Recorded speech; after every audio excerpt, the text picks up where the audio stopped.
তারাবির নামাজ না পড়লে কি গুনাহ হবে? অনেকেই বলেন তারাবি না পড়লে রোজা হয় না। তারাবি নামাজ এটা গুরুত্বপূর্ণ একটি সুন্নত আমল। রমাদান মাসে যদি কেউ তারাবির নামাজ পড়ে, নবী করিম সাল্লাল্লাহু আলাইহি সাল্লাম বলেছেন, মান কামা রমাদানা ঈমানান ওয়া ইহতিসাবা গুফিরা লাহু মা তাকাদ্দামা মিন যামবি।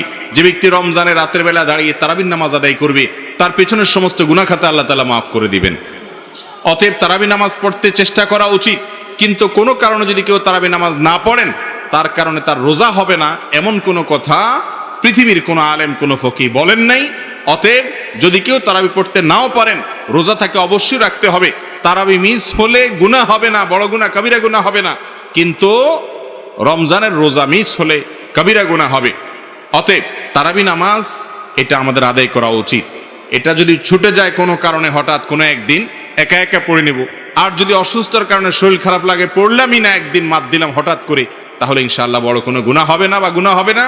কিন্তু অলসতা করে যদি আমি বাদ দেই, তাহলে সেটা অবশ্যই ক্ষতির কারণ।